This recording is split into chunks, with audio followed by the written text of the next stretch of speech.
आज का टॉपिक है हमारा शाफ्ट की और कपलिंग के एमसीक्यू टेस्ट। उसका टेस्ट प्रैक्टिस टेस्ट है सेट वन। शाफ्ट की कपलिंग के MCQ practice test set one है ये टॉपिक। आज पहला क्वेश्चन जो कि हमारा है, पहला क्वेश्चन है transmission shaft subject to pure bending moment should be designed on the basis of. Question है transmission shaft subjected to pure bending moment should be designed on the basis of. Transmission shaft का हम bending moment में design करते हैं, वो किस base पे करते हैं? इसका आंसर है A, maximum principal stress theory.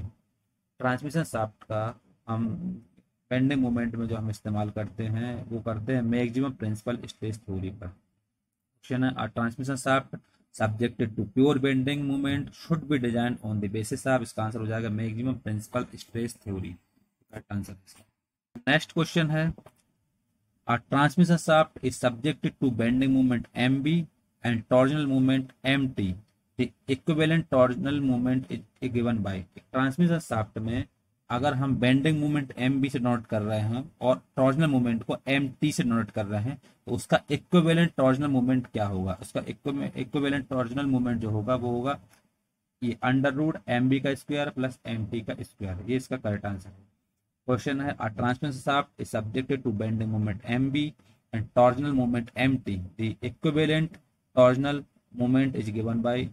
अगर हमको ट्रांसमिशन शाफ्ट में बेंडिंग मूवमेंट एम बी हो और टॉर्जनल मूवमेंट एम टी हो तो उसका इक्विवेलेंट टॉर्जनल मूवमेंट का फार्मूला जो होगा हमारे पास होगा अंडर रूट एम बी का स्क्वायर प्लस एम टी का स्क्वायर, जहां पर एम बी है बेंडिंग मूवमेंट और एम टी है टॉर्जनल मूवमेंट। ये इसका आंसर हो जाएगा बी।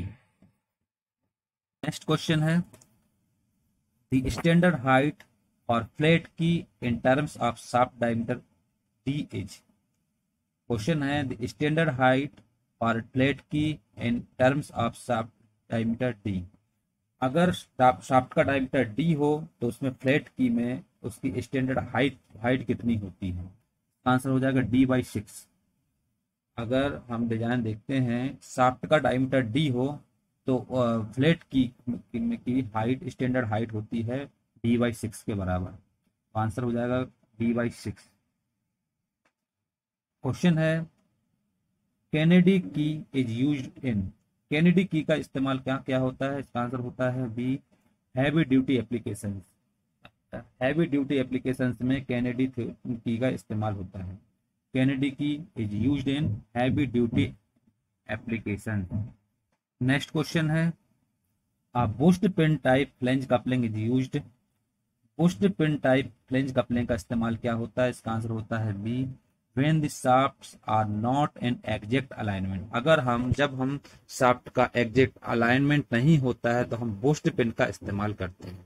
क्वेश्चन है bush pin type flange coupling is used. Answer हो जाएगा when the shaft are not in exact alignment। Question बोल रहा है कि boost pin type flange coupling का इस्तेमाल कब करते हैं? जब हम करते हैं when the shafts are not in exact alignment। अगर शाफ्टों का इस्तेमाल अलाइनमेंट एग्जैक्ट नहीं है तो हम bushed pin type flange coupling का इस्तेमाल करते हैं। नेक्स्ट क्वेश्चन है two shafts A and B are made of same materials. The diameter of shaft A and B are D A and D B respectively. The ratio of torque transmitted by shaft A to that of shaft B will be. Question है अगर दो shaft ए और B हैं जो कि same material की हैं, उसका डायमीटर शाफ्ट का ए का डायमीटर डी ए है और बी शाफ्ट का डायमीटर डी बी है, तो उसका रेशियो ऑफ टार्क क्या होगा? ट्रांसमीटर ए और बी शाफ्ट का जो रेशियो होगा वो होगा हमारे पास आंसर ये D A upon D B का होल बेस टू क्यू होगा। अगर टार्क का रेशियो निकालना है तो हमारे पास होगा D A upon D B का whole base to Q. Question हमारे पास दो शाफ्ट हैं ए और बी। ए शाफ्ट का डायमीटर डी ए है, बी शाफ्ट का डायमीटर डी बी है, तो उसका रेशियो ऑफ टार्क रेशियो क्या होगा? तो टार्क रेशियो हमारे पास होगा ये D A upon D B का होल बेस टू क्यू। इसी आंसर इसका करेक्ट होगा। क्वेश्चन है अगला transmission shaft is subject to bending movement M B and torsional movement M T. The equivalent bending movement is given by. अगर transmission shaft में bending movement M B हो और torsional movement M t हो तो उसका equivalent bending movement क्या होगा? उसका इक्विवेलेंट बेंडिंग मूवमेंट का फार्मूला ये होगा M B plus under root M B का स्क्वायर प्लस एम टी का स्क्वायर, ये इसका करेक्ट आंसर है।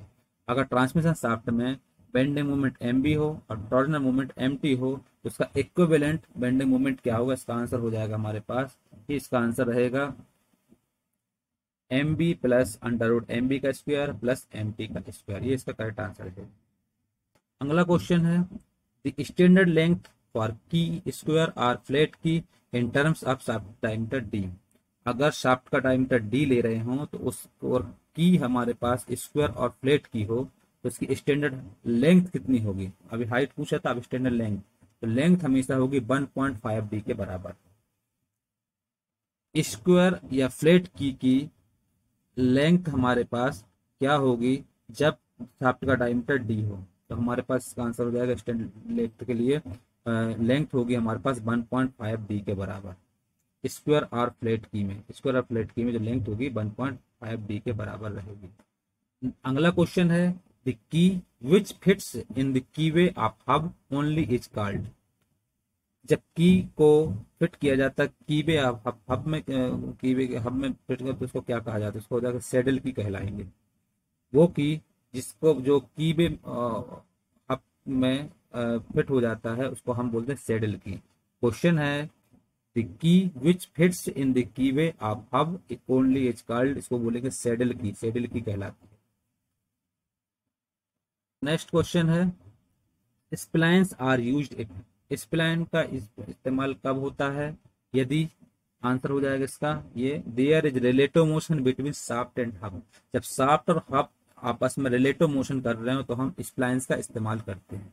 क्वेश्चन है हमारे पास splines are used if, splines का इस्तेमाल कब करते हैं, इसका आंसर हो जाएगा D there is relative motion between shaft and hub. जब शाफ्ट और हब रिलेटिव मोशन कर रहे हो तो हम स्प्लाइंस का इस्तेमाल करते हैं, आंसर हो जाएगा।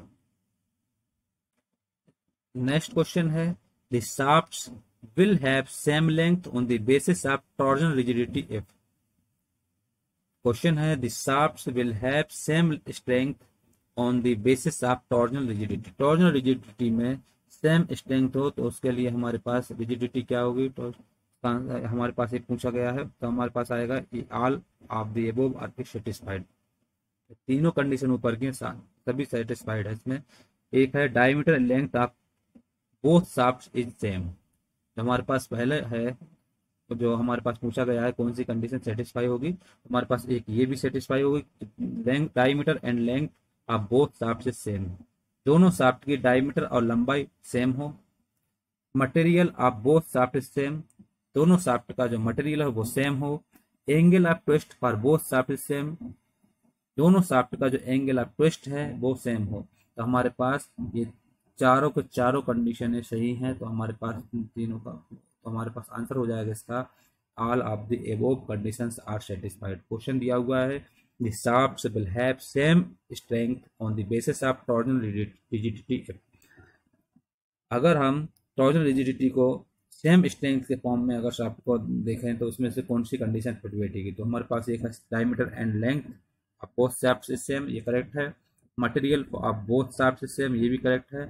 Angle of twist for both shafts is same, ये भी करेक्ट है। इसलिए हमारे पास आंसर हो जाएगा D all of the above conditions are satisfied. Question है maximum principal stress theory is used for. Maximum principal stress theory का इस्तेमाल कब होता है, कहाँ होता है, इसका आंसर हो जाएगा ए कास्ट आयरन शाफ्ट में। Maximum principal stress theory is used for cast iron shaft. Maximum principal stress theory का इस्तेमाल हम करते हैं कास्ट आयरन शाफ्ट में। क्वेश्चन है maximum principal stress theory is used for, answer हो जाएगा cast iron shaft. Next question है the type of key used when the gear is required to slide on the shaft. Question है the type of key used when the gear is required to slide on the shaft. अगर हम shaft में gear का को इस्तेमाल करते हैं slide के लिए तो हमारे पास कौन सी की का इस्तेमाल होगा, इसका आंसर हो जाएगा फीदर की, फीदर की का इस्तेमाल करते हैं गियर में। क्वेश्चन है the type of key used when the gear is required to slide on the shaft. Shaft में अगर हमको स्लाइड करने के लिए गियर के लिए अगर हम की का इस्तेमाल करते हैं, कौन से प्रकार की का इस्तेमाल करते हैं, फीदर की का इस्तेमाल करते हैं। इसका आंसर हो जाएगा फीदर की। तो क्वेश्चन आता है गियर के फॉर्म में तो हमारे पास आंसर हो जाएगा फीदर की।